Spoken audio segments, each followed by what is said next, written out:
nonton ingkang sami perang Ndara Werkudara nggih majeng Ndara Janaka nggih majeng. Yo. Pinanggih kan Prabu Panggulan Jagat sing ajeng boyong Bapak Semar. Yo sabanjure.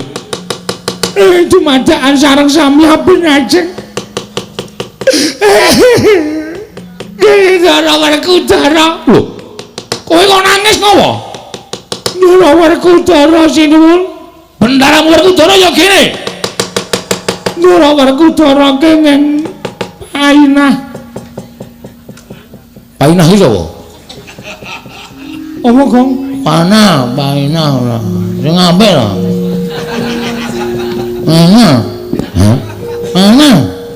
Panah. Kenging panah.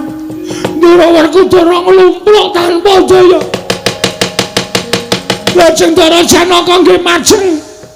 Ndara Janaka yo nglumpluk tanpa daya. Lajeng Ndara Puntadewa yo maju.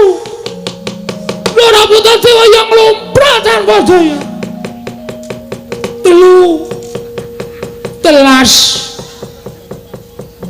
Telu entek piye?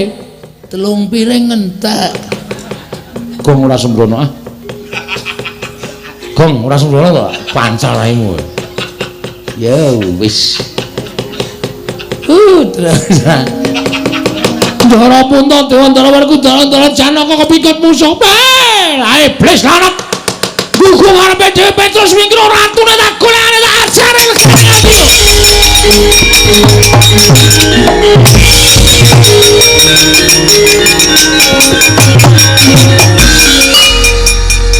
ning mlayu kok dadak nyampar rai lho. Mesti kulino aku. Lamit. Ya ngopo iki ora?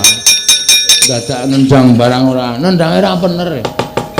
Tak paske moto entuk pipi. Aku tegelem kowe nek ngepaske moto kuwi. Men sak kan. Hati-hati ya Gong, muga-muga Ndara Baladewa ki iso ngrampungi karya Den. Ngatos-atos Ndara.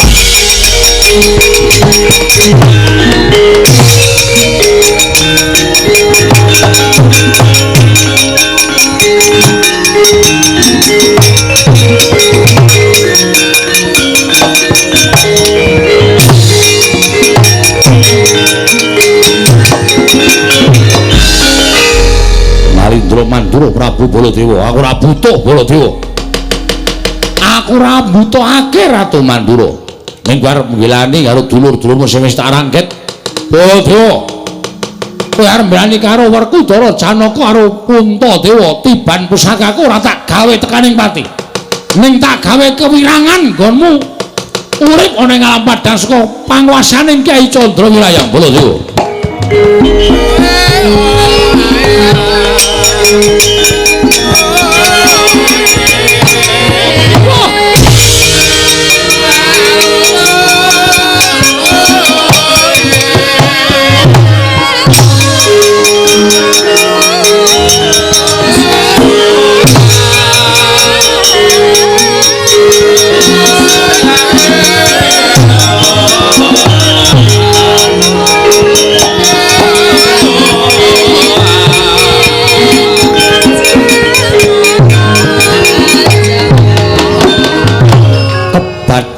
Kaya kilat kesit pundha tadhit lambahing jemaring Kyai Candra Wirayang nalika semanten nata Mandura datan graita kenging dadane panandhening mangke boten sirna margalayu nang keparing Jawata ical wujuding nata Mandura ana wujud sardula sak gubuk penceng gedene kaget kandra kasasangya para punakawan wau.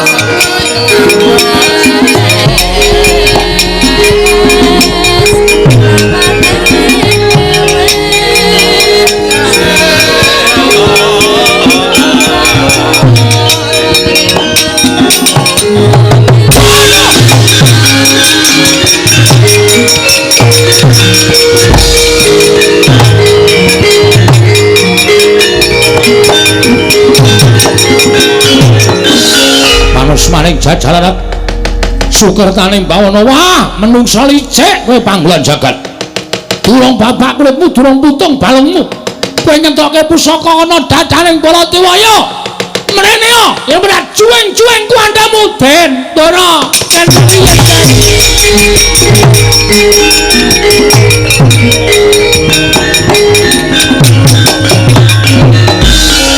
Petro ngopo Petro?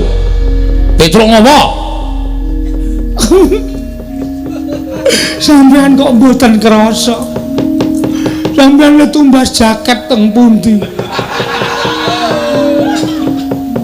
Jaket dengkulmu mlocot iki aku arep nesu. Nggih, ning sabar iki. Muga nek sampeyan ngerti niku mesti sok. Kucinge sapa, Petro?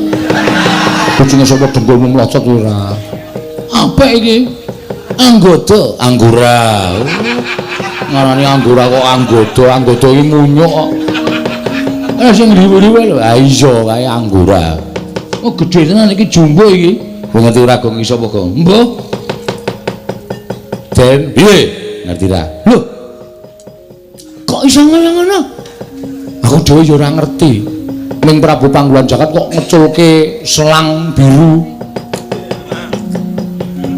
Mana selang iki apa kaya ngene selang biru macrep ngono Ndara Baladewa ku iso wujud kaya ngene dikandhane mesake nang ngono kuwi Den kowe nggo pengilan ora le nggawa pengilan ngotan bunder wae lho cilik kok nggo kaya ngono tok ngapake tak tangani ning sandal le oh ning ana wong wedok tak ngekeki sore nang nggo minjem ya. Aku biyen senengane ngono kuwi to. Kelingan jaman semono. Tau konangan dikeprok buku aku. Wong edan kok kowe senengane ora. Den. Sampeyan mang ningali suku panjenengan to? Apa ora krasa wujude? Lho iki waduh mati aku kowe. Petro mati aku.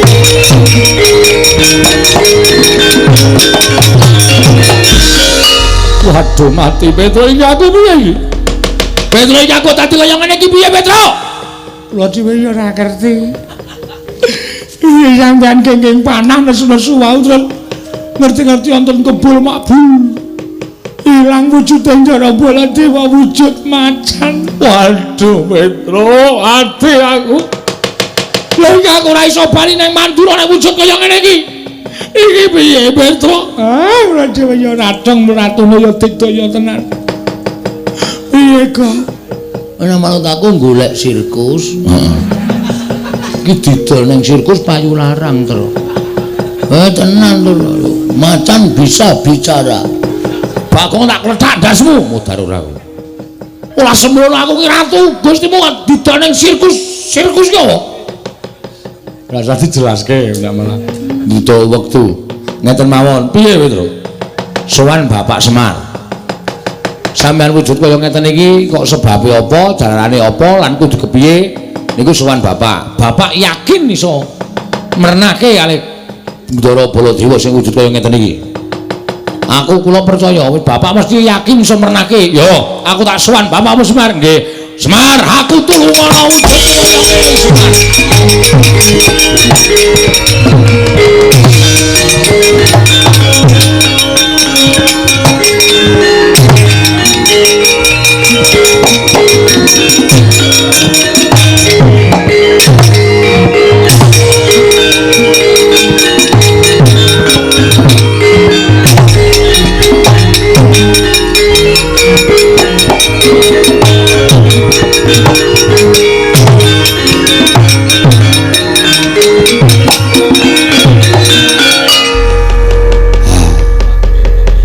Petro iki sapa Petro?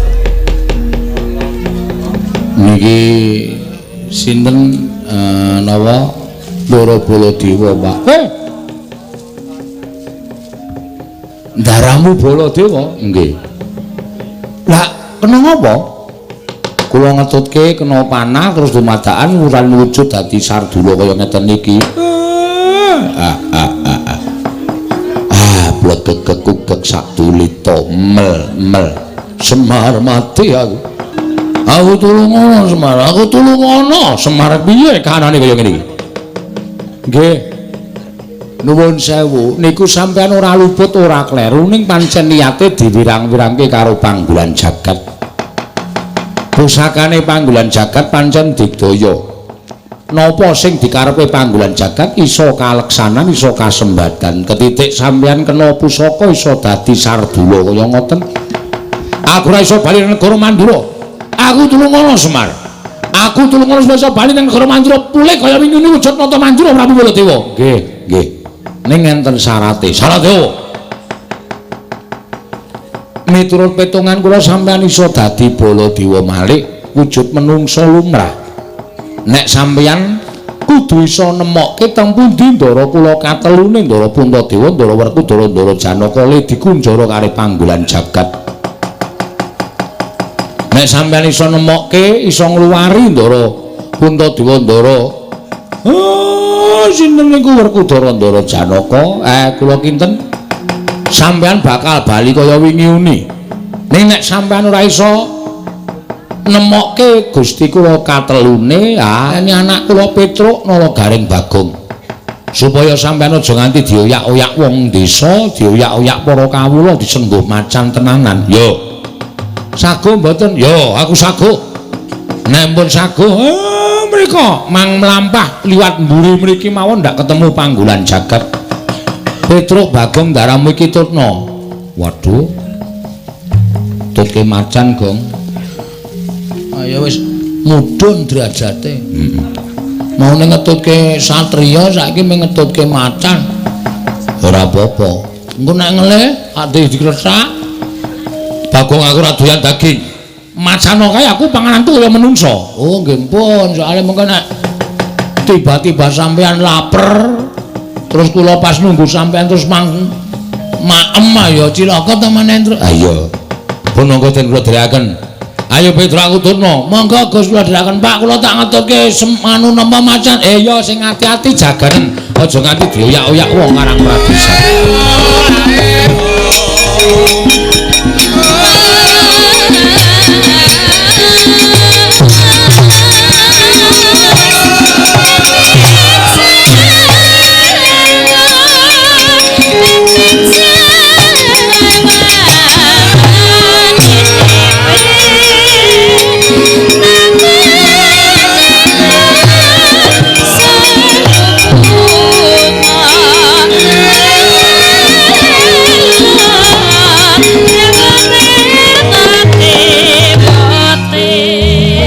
Liwong penggaling kula Semar Badranaya nalika semanten sigra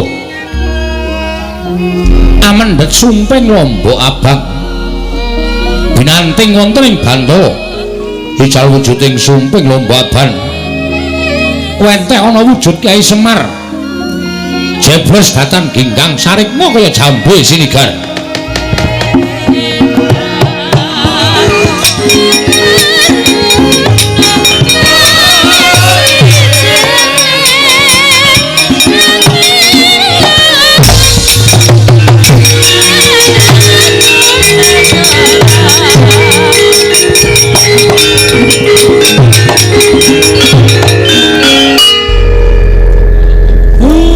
Semar, kowe gaweanku.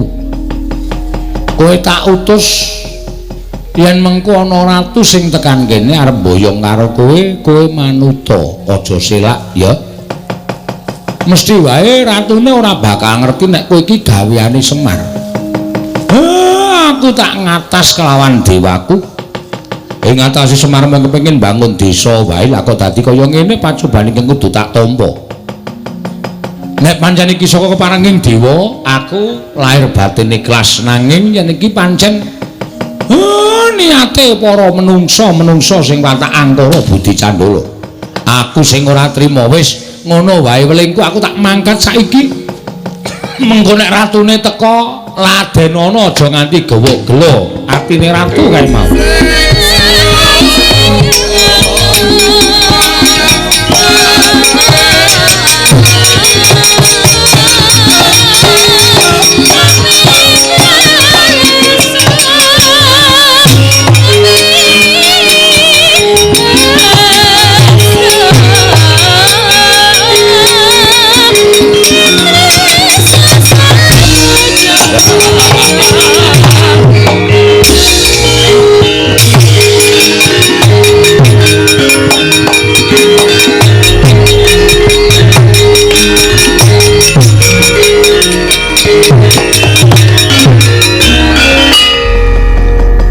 senajan kowe dipageri karo menungso sing padha tresna karo kowe nang nyatane kabeh ora ana ingkang monggo pila mungsuh aku. Swar. Dina iki kelakon penjangkangmu bakal mboyong karo kowe. Ming dijaluki tulung supaya gawe srana negaraku ilang pagebluk lah kok dadi kowe malah sajake ngewak-ewakake ngias.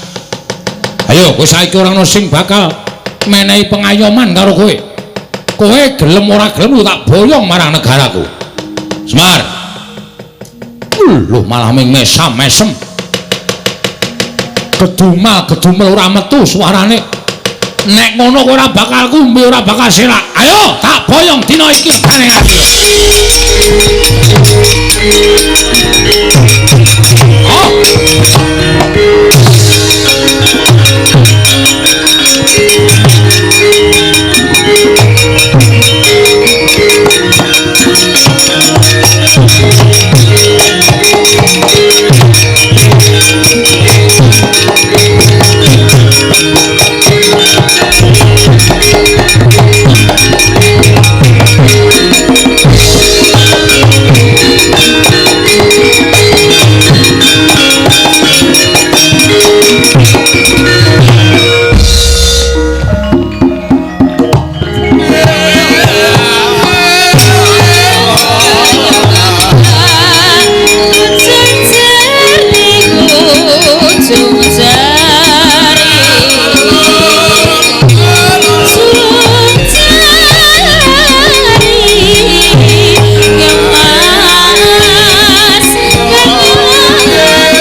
Katiyuping angin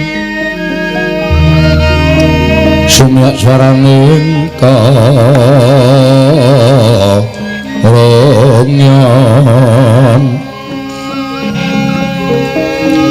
samirana mawur kulawan riris